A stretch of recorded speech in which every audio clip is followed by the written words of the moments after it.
Well, all right, Crossroads, good morning. I hope you are ready to go. 11:30, everybody awake? We good? We good. Hey, online, are you awake? Give me some love. Let's go. Hey, my name is Brian. I'm the lead pastor here, and I'm so glad that you're with us here today. And if you're brand new or if you've been around a long time, I just want to let you know our mission is to lead people to discover Jesus and follow him fully. And I believe today you're going to have a chance to follow him fully better than you ever have before. And I believe today is going to be a moment for so many of us. And listen, online, we're welcome to you. Those chat hosts are going to be really important for you. Make sure you're saying hi to them. Make sure you connect with them. Really grateful that you chose to join us on Crossroads Online today. But guys, we are in week 3 of our series that is called Chosen. And it's a series that is really, really important because we're looking at what it means to be chosen. And in week 1, we said that God actually chose us. That despite all of our sin and all of our shame and all the stuff that we do, he still chose us through the person and work of Jesus Christ to be his sons and his daughters, to love us with his grace, which is just amazing to think that we got chose by God. Now, week 2, last week though, we looked at what does it look like to actually love those that Jesus loves. Matthew 25 is where we focused our attention, and in there, we see that Jesus says that what you do to the least of these, you actually do to me, Jesus says.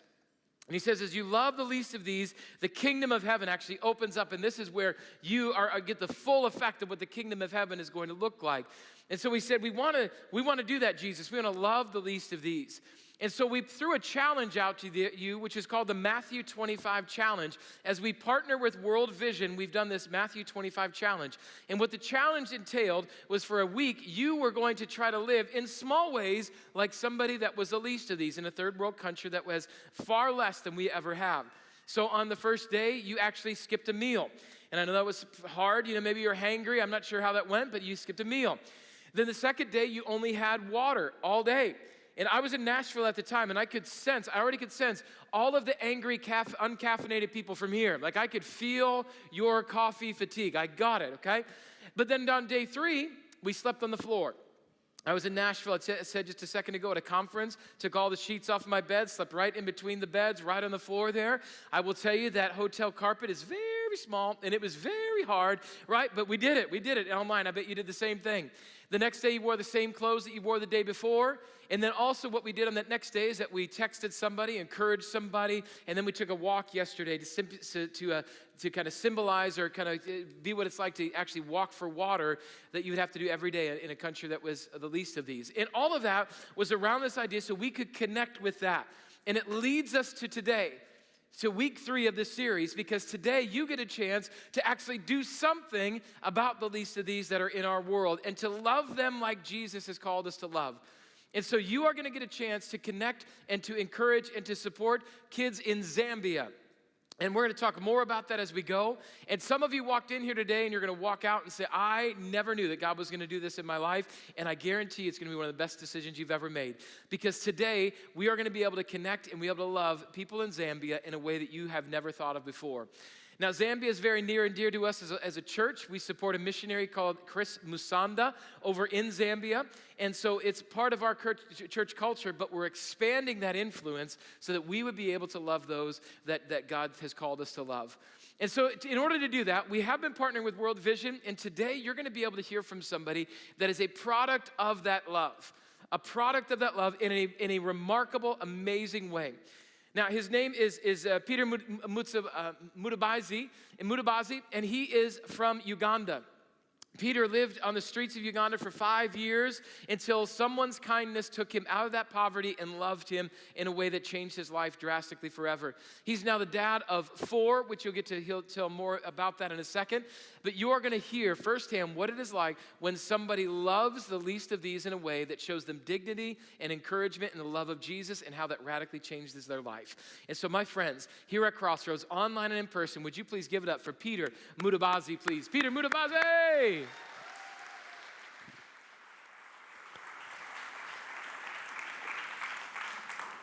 All right, I wish I had his energy, for a day. Well, truly blessed to be here. I love Pastor Brian for his love for us and for giving us an opportunity to tell our story, to give us a platform. We know this platform is dear to him, but for him to say today, I want you to share your story on behalf of the kids. Well, As you can tell, I have a different accent. I'm from Uganda. I speak several languages. English is my fourth language, you know? So I speak 7 languages. That means sometimes I have to translate through other language to find the right words to say. But sometimes I say the wrong words or the rude words. So here's what I would like you to do. If I say something rude, you can throw your iPhone 12, only 12, and I promise I'll take it with me and I'll send it to Uganda, Africa.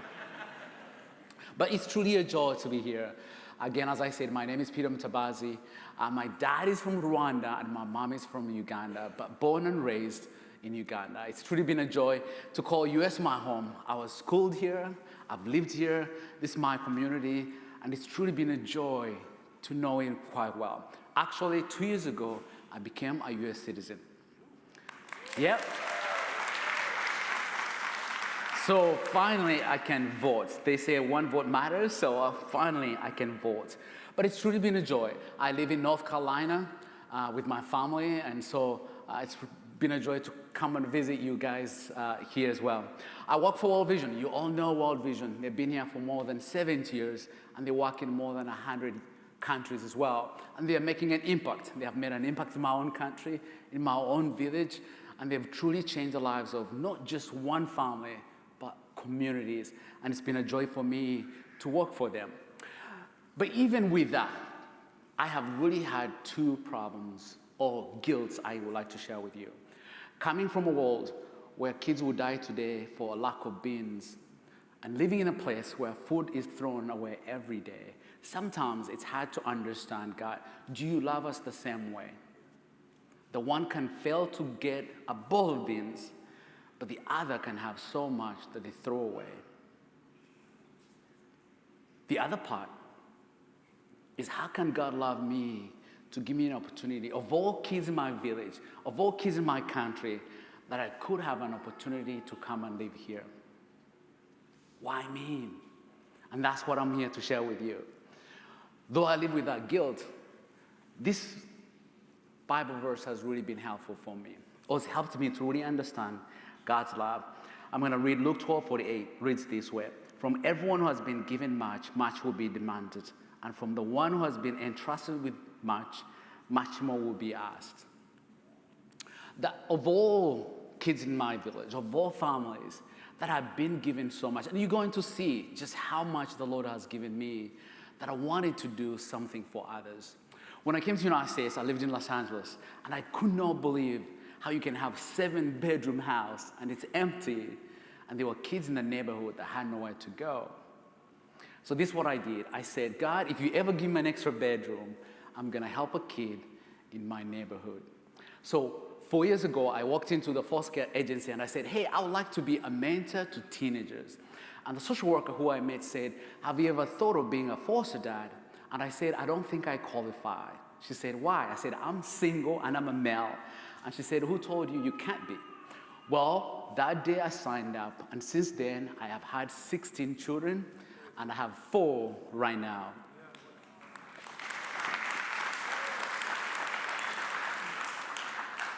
Because I wanted to be accountable for Luke 12:48. Like, I wanted to know that God had given me so much that I can stand and say, God, you blessed me. I want to do something for the kindness and the blessings you've given towards me. Because at the end of the day, I knew I'll be accountable for what he's given me, you know? And once I became a foster parent too, I realized that most of our kids aren't just looking for food. They're just not looking for a bed. That they are looking for a relationship with someone that will love them that much. That someone out of the trauma they go through will say, you matter, you're special. When they miss their parents, they can't find to say, I understand, you'll be okay. When they've been rejected left and right, that you're able to say, you're safe in my home. And that's something I've learned. So I'm share with you about my kids. Let's start with picture 1. So these are my kids, my family. I have 4 and 2 dogs. Yes, 2 dogs. Next picture. This is my youngest, he's 5. And every time I put him in bed, always what he wants to know is to know, do you love me? And that's all he wants.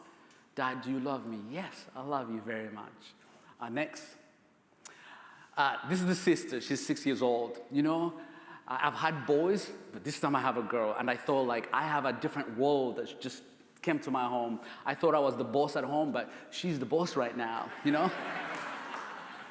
She gets to tell me how I get to be painted, makeup every day. And I can't say no. And it's truly been a joy to be her dad. Every time I pick her from school, all she wants to know is, are we going to have dinner? Why? Because she wants to make sure that her and her brother have something to eat. The next, well, this one's Anthony, he's 15. And he's something special that I would like to share with you about him. So as foster parents, there's one thing they don't teach us. They never teach us how to say goodbye. That you get to help a kid, but when time comes to go, they give you about 1 minute to say goodbye. So I had lost number 10 and number 11. So I told my social worker that I need time to heal. I can't do this. I just need to relax and put pieces to what I had gone through so I can be a fully foster parent. So they left on Monday. On Friday, I get a phone call from a social worker. Why? Because the system is loaded. And she said, hey, would you take in an 11-year-old? I said, nope. She said, he's at the hospital. We all need just the weekend so he can have a place to stay. So finally I said yes. I said yes on one condition. On Monday by 10, you pick him up. If you don't, he'll be outside waiting for you. So the little boy came. It was late at night. And I said, you can call me Mr. Peter, and you can have a bed. And he looked in my eyes and said, hey, can I call you my dad? And I said, this is serious. Pastor is not here. This is what I said in a really serious way. Hell no. And then he looked in my eyes again. He said, but I was told, since I'm 11 years old, I can choose who my father should be, and I choose you. And I still said no. So finally on Monday they came to pick him up because I didn't want to know, because I didn't want to be attached. So I asked, why is he in care? Why was he left at the hospital? This is what I was told. At 1 year and a half, he was in the system, placed with a family that adopted him at 4. The same family that adopted him had just dropped him at the hospital. They never said goodbye, and they never told him why. So here I am, been really asking God to give me an opportunity to be a dad. He's a kid screaming, hey, can you be my dad? I'm like, nope. He's a kid who had nowhere to go, that had been left. That I knew he'd call me dad. I said, sure, I will take you in. Well, 2 years ago, he finally became my son. I adopted him. He's Anthony Mutabazi.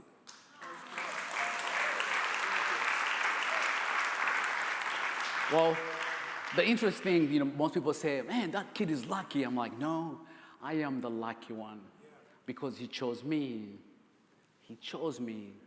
Forever I'll be grateful for his kindness to want me to be his dad. Next picture. Well, phone calls don't stop. They keep coming. 8 months ago, I got another phone call saying there's a 17-year-old. He's going to age out, so he only needs 12 months. Could you take him in? And I said, absolutely, I'll take him in. And so he came. 3 weeks in our home, he said, I want to talk to you, Mr. Peter. And it's really serious. So I thought, for us in foster care, when a kid says it's serious, you panic. But he looked in my eyes and he said, I have been rejected and I've been in 12 homes. Would you be my dad?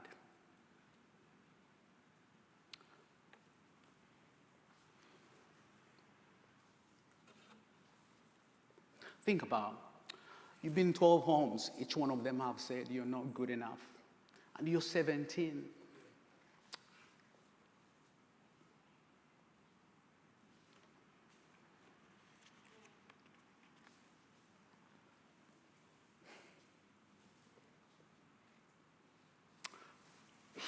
I said, yes, I'd like to be your dad.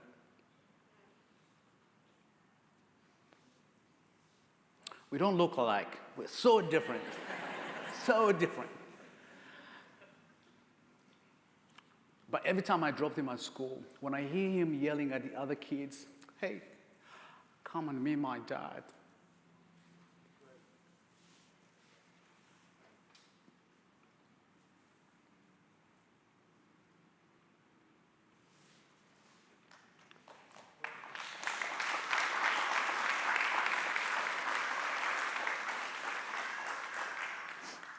Next slide.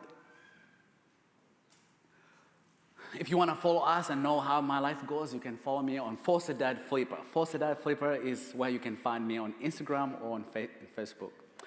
Well, but as you listen, guys, you might say, how does this guy from Africa do this? How did he get there? How did he come to foster 16 kids?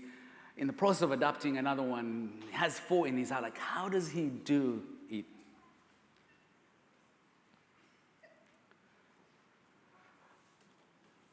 This is how. As a kid, I grew up in a home where I was never told to dream. I grew up in a home where I was told I would never amount to anything. Grew up in a home where life was miserable in every shape form. Here's what I'm sharing with you. Because today, it's not about me, it's about the kids in Zambia that we're talking about. Kids that lived the life I lived today as we speak. You guys, you had Matthew 20:25. On Monday, you skipped lunch. Most of those kids did not have lunch. Not just for one day, but for most of their lives. I never had lunch for 17 years. Why? Because we could not afford. You have dinner or they have the other. We couldn't afford 2. On Tuesday, you drank water only. The kids in Zambia today will walk 3 to 4 miles to get drinking water. They didn't do it once. They do it every day. Until, like your church is doing, saying, we want to come and make a difference. That's when that stops. On Wednesday, you slept on the floor. I never slept on the mattress until when I was 17 years old. I'd never seen it. I didn't know it. So are the kids today in Zambia. On Thursday, you wore the same clothes. I grew up having 2 clothes, Monday to Saturday, and 1 church clothes. I never had a pair of shoes until when I was 16 years old. Most kids in Zambia don't have shoes. On Friday, you reached out to help someone going through a difficult time. And I feel that's what you're doing for the kids today. You're saying, today we're going to really focus on the kids in Zambia. Make a difference for them. And that was me as a little boy, hopeless in every shape you could imagine. Grew up in a place where poverty could likely take my life. That's all I knew. We could not afford a meal, as I said. Water, I faced more abuse as a kid going to get water than any other time from the outside. There was no time to be a child. Think about it. It takes 3 hours to go get water one way and 3 hours back. There's no time to be a kid. There's no time to go to school. There's really no time to be you. Your mom is worried if you come back because why? You're the only one that can bring that source of water to the family. I'd never seen a toy. I didn't know what a toy is. My parents could not afford $5 to take me to school. At the age of 4, I began to realize that not only were poor, but I had the most abusive dad you could think of. So for me, I had poverty here. I had an abusive dad. So if you told me to dream or to hope there was hope for me, today was so harsh and bad that I just didn't want to repeat it the next day. But I did not want to. But not only did abuse come to, but it came to my mom as well. As a little boy that I could not protect my mom at all. But at the age of 10, this is what I decided to do. I said, rather than let my dad take my own life, I'm going to run away, die somewhere in the hands of a stranger. And so I ran to the bus station and I asked the lady, hey, which bus goes the farthest? And the lady said that one. And I go on that one. I had never been 20 miles away. I went 500 kilometers away to Kampala. Well, when I go to the city, I didn't know what to do. But I knew I had one thing I can do, to be a street kid. As street kids in Kampala or in Uganda or anywhere in Africa, you don't ask for money. Most people don't make $1 a day, so we don't ask for money. but you help so you can survive. Truthfully, it was easy for me to steal what I'm helping. If you carry a bunch of banana and help someone, you put one, put in your pocket, good to go. I've helped you, cheap labor, I've taken one. And so I saw one family one day, I said, hey, I want to help you. But before I could take it, they gave me something to eat. I saw them once, I saw them next week, I saw them the third, the fourth, I knew what car they drive, what day they come to the city, and what they buy. And I knew there was a meal for me every time I saw them. And so they fed me for 1.5 years. And so one day they said, hey, Peter, if you have an opportunity to go to school, would you go to school? Would you go to school? For a street kid in Kampala, it's like me telling you guys, hey, we're going to the moon, so everyone is going to the moon. And you'll be like, what? How? That's how far-fetched for you, but for me as a street kid, that's how far-fetched it was for me to go to school. I'd grown up from a home where I was told, your garbage, you'll never amount to anything. As a street kid, I was treated more like a stray animal, that I wasn't human in any shape or form. So for this kid, you say, would you like to go to school?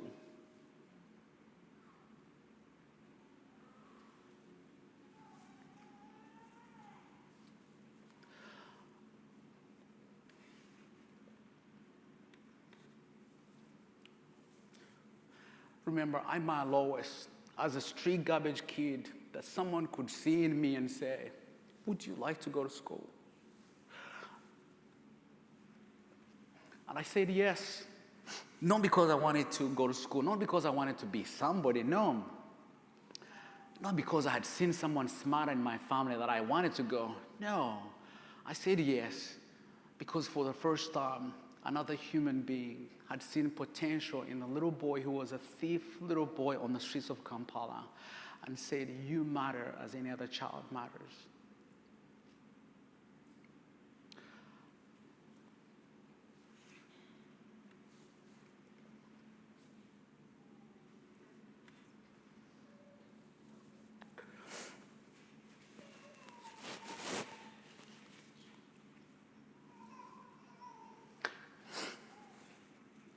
And the tears aren't the tears that I'm sad, absolutely. They're tears of joy.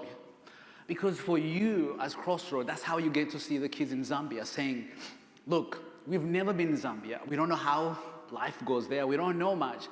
But we are committed to do something to change their lives. At the time when they need the most, during COVID, you know, there it's life and death.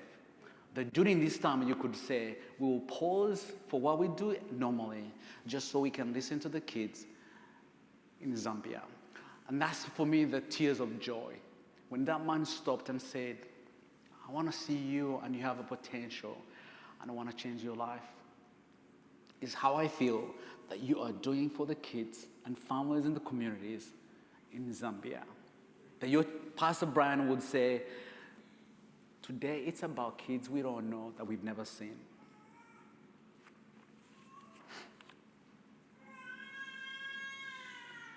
He was faithful.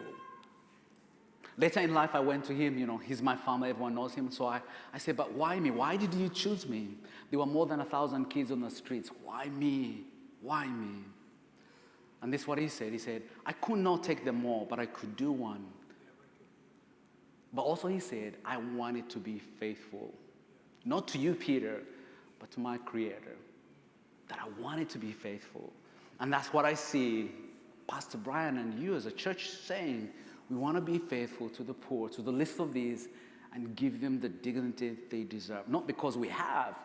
No, because you love us so much, we want to do the same to others. So because he was faithful, here's the crazy part.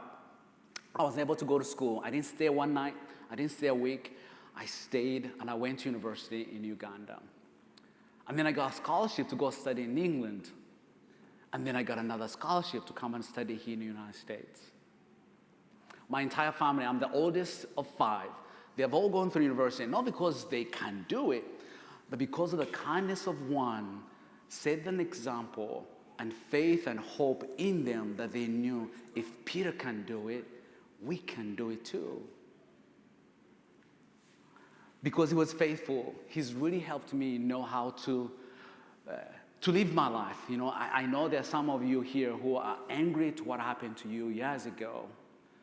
And sometimes those hearts take or they rob us of the future. But he helped me understand that I can tell you, if there were guns in Uganda, I could find one, it had to go to my dad. But he taught me how to forgive. He shared with me the life of Joseph. Remember when Joseph saw his brothers and said, oh no, the brothers were scared that he's going to hurt us. Remember what he said? He said, for what you meant for evil, God meant it for good. And that's what I've chosen to live my life as well. To use my past, to use the ugliness of where I came from to do better for others. That's why I'm a foster dad.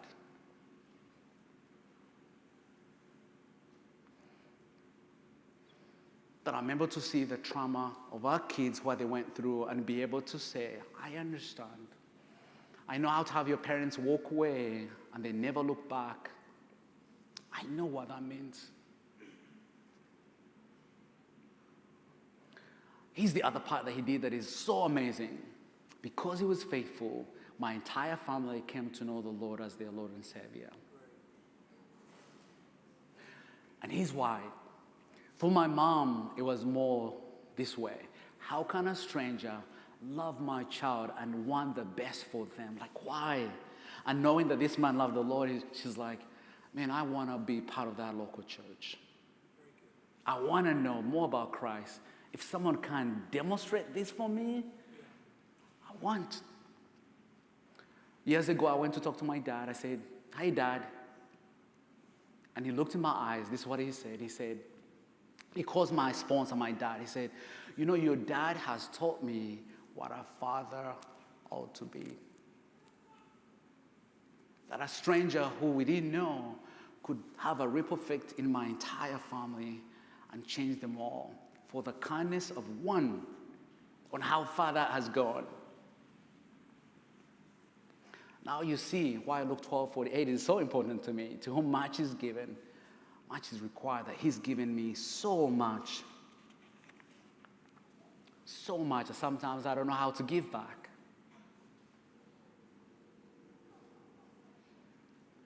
And for me to be at your church, that's the joy, to know that one day, I know most of you might never go to Zambia. I know Pastor Brian is going. But one day when you meet Jesus, you're going to meet people who want to hug you and touch you, and you're like, who are you? And I can tell you they're going to say, because you helped me, I got to know Christ, my Lord and Savior. You're going to meet a mom who say, I'm glad I know you. Why? You touched my little girl that caused me to want to know Christ, my Lord and Savior. You're going to meet a dad who was mean and treated women wrong to say, thank you, because you taught me how to love and how to respect God's people. I sponsor 12 kids, and sometimes, people ask me, what would you want for them? To me, if I see Jesus that day, that they can be there with me. That is what he did for me. Anthony, recently, he became a sponsor where he said, Dad, I want to change the life of a child. I want to be chosen as well. And so he's sponsoring a little boy from Uganda who's an orphan called Tadeo. With his $39 a month, Anthony is absolutely among the sponsors that are truly changing that community. Hitting the communities, bringing churches together. And that's why I'm here, to invite you, for me and Anthony, would you walk with us and do the same for kids, change the cycle of what we went through to change the lives of others. To know that Anthony was, yes, from a foster care system, that somehow he's turned around to see the good in others. Yes, I was a street kid, but the kindness of one, how he's really turned the circle for me, like it is a full circle for me and Anthony, that he chose me to be his dad, and now he's like, I want to be chosen as well. Again, from the kindness of one human being on how he has gone so far away to change our lives.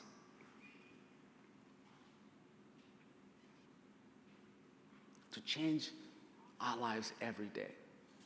For those kids in Zambia today, they already left church, they are probably going to bed now, to know that in a few days, they're gonna know someone. In a few days, that someone is gonna think of them. In a few days, someone gonna know who they are. It's cool, I'm a black dad with all my kids who are whites. Everywhere we go, sometimes they don't know who's who, you know? But it's cool when my kids get to say, he's my dad. That for you here in the United States, you can be, yes, so far away, but that picture hanging in their house to say, who's that person there? That is my sponsor. That is someone who believes in me, that has changed my life every day. That is Gladia, that is John, that's Tadeo, that's Flavia. My friends in America that wish the best for me. I love what World Vision is doing. They've changed the way they used to do, and they really want to impact the lives of children. Here's what they have kind of really come out to do, which is really cool and humbling in some way. For the last 3 years, World Vision has been praying big prayers like, how can we impact even more kids in the most godly way? Here's what they have done. They've asked a question and said, what would it look like for the first time ever if the whole thing was reversed? A child were empowered to choose you. Think about the kids in Zambia are able to say, I get to choose my own sponsor. Watch this video.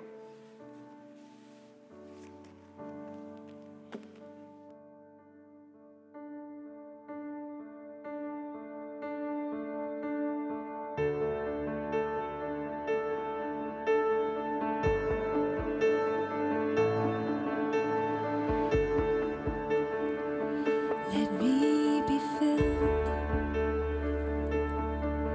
with kindness and compassion for the one for whom you lived and gave your son for humanity. Oh, increase my love. Help me to love with open arms like you do. A love that erases all the lines and sees the truth. And oh, that when they look in my eyes, they would see you. Even in just a smile, they would feel the Father's love. Oh, how you love us, from the homeless to the famous and in between. You formed us, you made us carefully, 'cause in the end, we're all your children. Oh, help me to love with open arms like you do. A love that erases all the lines and sees the truth. And oh, that when they look in my eyes, they will see you. Even in just a smile, they would feel the Father's love. Let all my life tell of who you are, and the wonder of your never-ending love. Let all my life tell of who you are, that you're wonderful and such a good Father. Let all my life tell of who you are, and the wonder of your never-ending love. Let all my life tell of who you are, that you're wonderful and such a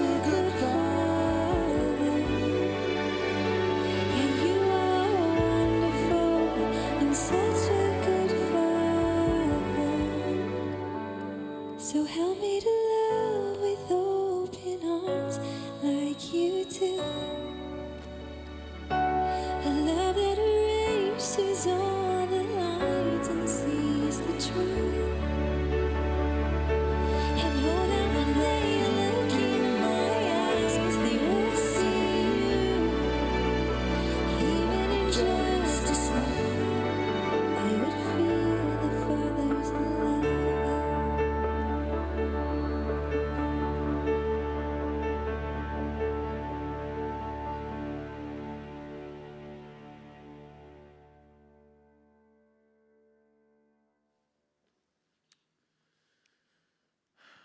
So Wednesday, just a couple of days from now, that exact same thing's going to happen in Zambia. There'll be rooms set up, and string and orange string set up.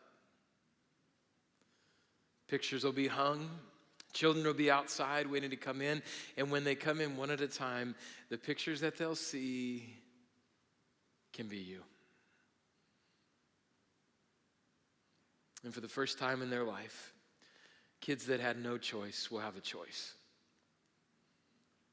And maybe for the first time in their life, they'll have a chance to look people that don't look anything like them in the eye and realize that they are loved. That people from across this big, vast world love them enough to be able to say, would you choose me? And they can choose. In that moment, their lives will be changed. In that moment, all of a sudden, the things that we take for granted every day become something that they can actually grasp, that they can have clean water, that they can have an education, that they can have food, and that they can have Jesus. Is there anything better than that? Because guys, we live in a world that is so out of control. We live in a world where everything seems like we cannot do anything about it. In the United States, in the world, everything is just chaos and mess. And we think, gosh, what can I do? And I tell you this right now. You will not be the next president of the United States, but you can sponsor a child. You can't fix things in Afghanistan, but you can sponsor a child. Right now online, your world might be in complete chaos and you think you can't figure it out, but you can sponsor a child and you can make a difference in their life. This isn't about like making things, and this isn't about us as a church. This is about kids. This is about kids who need hope. And they need to know that they are loved, and you have the chance to be able to do that today. Not tomorrow, not the next day. Today, your picture can be in that room. And it can show the least of these that Jesus loves them through the way that we love them. And so I'm telling you right now, today is the day. Today is the day that I want you to step across that line, and I want you to sponsor a child. And so I'm going to explain exactly how you're going to do that. In fact, you're going to get out your phones. That's the way that you're going to start. Everybody starts that. So get out your phones online. I'm looking at you right now. Get your phones out right now. And what you're going to do is you're going to text the word Crossroads to this number, 56170. I want you to text the word Crossroads to 56170. Here's what's going to happen. You're going to text that, and they are going to send you a link. All you have to do is click on the link, and it's going to walk you through exactly what you need to do from that point on, exactly what you need to do. And then after that, check out what's going to happen. You are going to take a picture. You're going to get a picture. Now online, same thing. Listen to me. You are going to be a huge part of this. You are going to be massively. I want you to do this. Text that number right now. If you're here in Manteca, when you leave in a second, you're going to be going outside and you're going to take a picture at our booth there. The most epic family picture you've ever taken in your life, because this picture is what's going to be on those strings, and those kids are going to look at it and say, I want that family. I want that guy right there. I want that grandmother right there. Right? Because they can see it in your eyes, and you're going to have a chance to do that. Now, online, here's what you're going to do. Same thing. You're going to take a picture. You're going to take the most epic selfie picture you've ever done. Find somebody with long arms, whatever you have to do, get a selfie stick. I don't know, make those anymore, right? You just do it, and you take the picture, and then you're going to upload that, and that's going to go over there. Now, pictures are going to go in two spots. It's going to go over to Zambia. They're going to be able to be with their kids to choose you. And then it's also going to go to a private Facebook group that we want you to take a look at and join. So you can see other people that have said, hey, I want to be sponsored. I want to get a sponsor. I want to, right? And then it's going to be this collective, beautiful community that's going to happen. It's going to be awesome. Guys, I'll tell you this. My family and I, we already sponsor 3 kids. 2 with another organization, 1 through World Vision. Team Hunt is going to be signing up for our 4th. Our picture's up there. This is kind of what our whole family looks like. There's Team Hunt. We're ready to go. We got it all dialed in. Beautiful family, stuck with an ugly dad, but that's what's going to happen. Hopefully, they'll look at the kids and my wife more than me, but we're ready. We're diving in. I want you to join Team Hunt and be a part of this. I want you to be chosen. I want you to be chosen. Now, let me explain to you also, it's going to cost you $39 a month in order to sponsor a child. And I'm telling you, you could do this. I know that can be a lot of money to some people, and it's nothing to other people. But here's the deal. Everybody can do it. My friend Chad, you met him last week. He was saying that when he was in college, they came through and said, hey, we're going to do child sponsorship. He's like, I don't know how in the world you're going to think a bunch of broke college kids are going to be able to sponsor kids. But after they kind of explained it, he says, you know what? I could take an extra shift in the kitchen.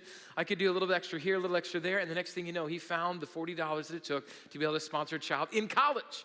You know what you could do? Skip Chick-fil-A once a month. Hello, right? Once a month. Micah, listen, I know I love you, bro, but we'll just, right? Once a month, you're going to be able to find $40 just like that. And I want you to do that. I want you to skip the Starbucks or whatever. Or you know what? On that meal that you miss going out, have it at home. Explain to the kids why you're doing it. Say, hey, we're having beans and rice tonight. You know why? Because we are able to sponsor our child and you're going to be able to know them by name. Oh, I forgot this part. Next week's going to even be better. Next week's going to be better because as they choose you over in Zambia, what's going to happen next week on this Sunday, you're going to walk out there. Under those tents are going to be some strings with little envelopes with your name on it. And when you come up, you're going to pull that down and you are going to find out, every time, you're going to find out who chose you. You're going to look in the eyes of someone that looked in your eyes and said, let's be connected. You're going to see who chose you. And you're going to see the life that you have impacted. A life just like Peter's, and then they'll impact their brothers and their sisters and their mom and their dad, not just with food and water, but with Jesus. Is that worth something to you? Is that worth being able to one day go to heaven and stand up there and have somebody tug on your sleeve and say, I'm here because of what you did in that moment in Manteca, California, or wherever your house might be at around the country, around the world? Is it worth that to you? And I pray that it is. I'm telling you, here's the thing. We have got an audacious, crazy, huge goal here at a church. And what we're going to do at this church, our goal is we want to see 500 kids sponsored this weekend. 500 kids. Are you with me, Crossroads? Are you with me online? 500 kids. We could do it. You don't have to sponsor just one. I heard a couple of people say, you know what, I sponsored 3, I sponsored 4, I'm doing, you could do it. Businessmen, business ladies, let me talk to you. If you own a business, what would happen if you sponsored a child and then you shared that with your employees about why you're doing what you were doing? Hey, teachers, what about this? What if you sponsored a child, made that part of your curriculum that you taught your kids? You could keep the God part a little bit subdued, but you could sure tell them a lot through this vehicle to be able to show what a sponsored child looks like in a world far, far away from them. There's so many different ways. Again, I want you to be part of this, not because of a goal, but because that number means people's lives. 2 years ago, we've tried to do this. 2 years ago, we tried to do this, but COVID, everything in this world, but COVID. And the hardest part for me to grasp is that in that 2 years, there are kids that are no longer with us anymore because we weren't able to do that. And I'm just telling you, I'm not comfortable with that anymore.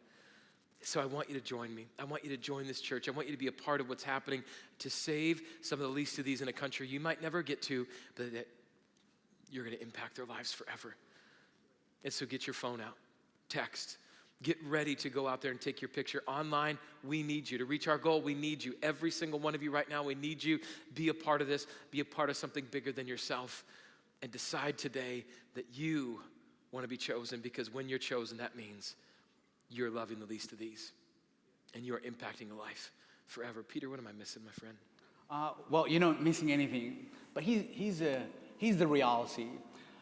Of more than 1,000 kids I was with on the streets in Kampala, 99.9% of them have died of one disease, HIV. So think about, had he not rescued me among those, there's no way I could be alive. So to me, it was between life and death that he had to make that choice for me. And he changed my life forever, and I'll always be grateful. And even for those 500 in Zambia that we're talking about, it's 500 times, 10 because those little ones have brothers and sisters. Those little ones have cousins and nieces. Those little ones have grandparents and mom and dad. Those little ones will grow to impact their own community because a stranger said, it's that important to me. Like my sponsor, yes, there were more than 1,000. He couldn't take them all. He took one, and that happened to be me. And I know Crossroads as well. You couldn't take the entire world, but you chose to say, Zambia is going to be the community that we can impact, and God will bless you through that. My friends, this is a holy moment. And I would love for this to be the moment in time as our church that we said, at this date in September, what are we on? September 19th, of this day, that it transformed our church into a completely different stratosphere of our faith. That God started to bless the ministry and to bless what we were doing because we were taking care of the least of these. And I would love for you to, in your family, to say on September 19th that this happened. In my individual day, as it's September 19th, this happened. As a grandmother, as a single individual, whatever it might be, that this day I said, you know what, I'm going to start to do something with my faith. We talk about Tag Your It every week here. And Tag Your It is go do something with what you've heard. Is there ever a greater Tag Your It moment than right now to be able to go and to save some of the least of these? I'm telling you, you will never regret it. You will never regret it. And so I'm going to pray here in a second, and then when you're done, you're going to text that if you haven't already, Crossroads 56170. You're going to go get your picture taken. You're going to take your picture, and you're going to start to change the world one child at a time. Stand to your feet. Let's pray. Let's get ready for something huge. Father, we love you. I thank you for my friend Peter. I thank you for his story that has literally touched so many people, and we are blessed to be able to have him here with us this weekend. I know of people that were online and said, I got to meet him. They drove down. They just had to meet Peter, and I love it. I love it. But what they did while they were here, sponsored a child, that they got themselves involved in someone's life. And so I thank you for his life. I pray blessing on his life. I thank you for his story that turned out so well, but it began with you so many years ago, knitting him together in his mother's womb. But then one day that this man came and said, I see you, I love you, and I want to care for you. That's where the whole trajectory changed. And generations changed after that. So I thank you for him and his friendship. But God, I pray right now for this church. I pray right now for those joining online. I pray for those right here in Manteca, outside. This is our moment. Father, impress upon our hearts what the next step might look like. And help us to take the step to love the least of these as you have loved us so well. Jesus, we love you. We are a Tag Your It church. We will do something with what you've just told us to do. And now is our time. And God, I pray a blessing on these people as they go and do it. We love you, we thank you. And all God's people said, amen. Now get out of here, go do something, get online. Here we go. See you next week. Tag Your It.